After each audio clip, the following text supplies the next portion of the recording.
नमस्कार दोस्तों, मैं अंकुर उपाध्याय स्वागत करता हूं आप सभी का एक बार फिर से अपनी नई वीडियो में।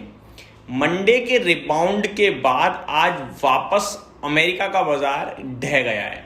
बड़ी भयंकर गिरावट देखने को मिल रही है और गिरावट को लीड एक बार फिर नैस्डैक इंडेक्स कर रहा है। दोस्तों, केवल बात यहीं तक सीमित नहीं है, आपके लिए गिरावट क्रिप्टो मार्केट में भी भयंकर है और गिरावट गोल्ड और सिल्वर में भी भयंकर है। ये सारी चीजें देखकर डर लगना लाजमी है, लेकिन मैं वापस से आपको अलर्ट करना चाहूंगा, कॉन्फिडेंस देना चाहूंगा कि ये गिरावट इंडिया के लिए पॉजिटिव है।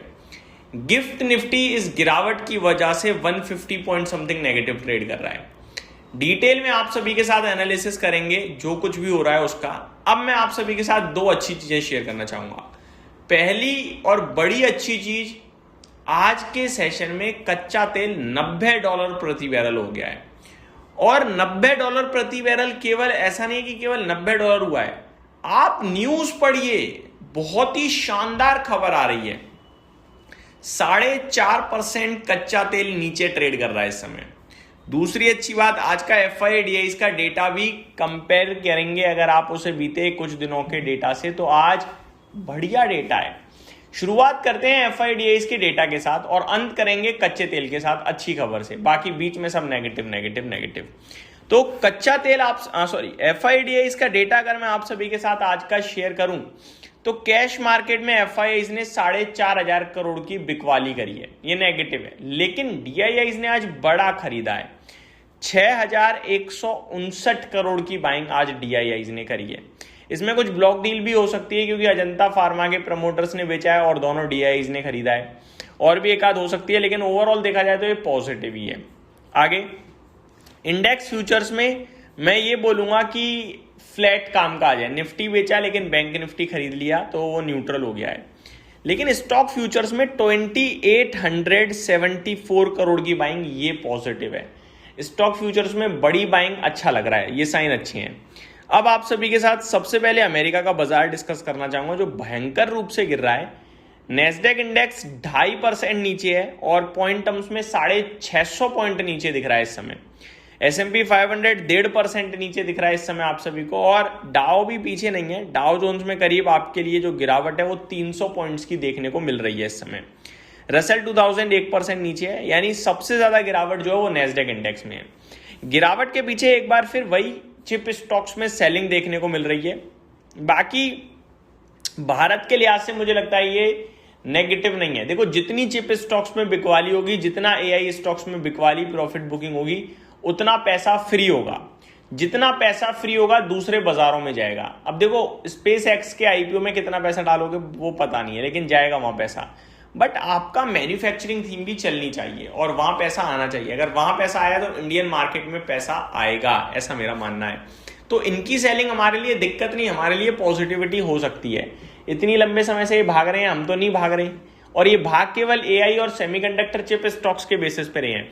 तो अब अगर वहां पे गिरावट है तो हम नहीं गिरने चाहिए, बट सेंटीमेंट्स हर्ट होते हैं इसलिए गैप डाउन हो सकते हैं। लेकिन उसके बाद एनालिसिस तो यही कहता है कि गिरावट नहीं टिकनी चाहिए। बाकी के ट्रिगर ज्यादा इंपॉर्टेंट है और वो अच्छे हैं।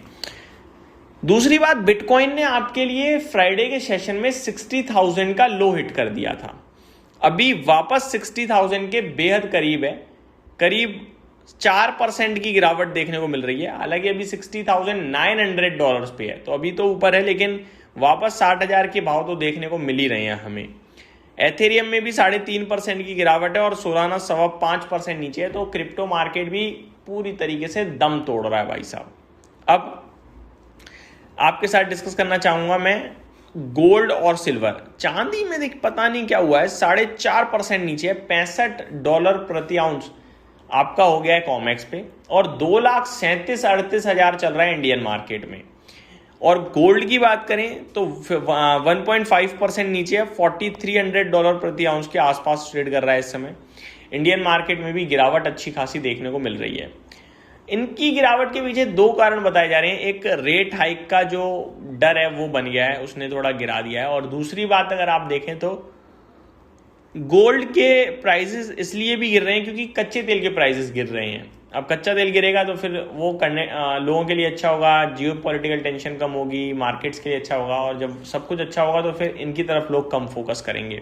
आज तो भारत का डेटा भी आया जहाँ पे बहुत बड़ी सेलिंग हुई है ETF में भी, क्योंकि हम डॉलर को जितना कमज़ोर करेंगे उतना अच्छा रहेगा, और गोल्ड बेचने से वो होगा। कमज़ोर हो ना हो, लेकिन हमारा रुपया थोड़ा सा मजबूत या स्टेबल होना चाहिए, और वो होता हुआ दिख रहा है। तो ये सारी बड़ी चीज़ें हैं। अब अच्छी चीज़ के साथ अंत करते हैं कच्चा तेल। कच्चा तेल भाई साहब $90 प्रति बैरल आ गया है, $90.12 प्रति बैरल, 4.5% की बड़ी गिरावट देखने को मिल रही है।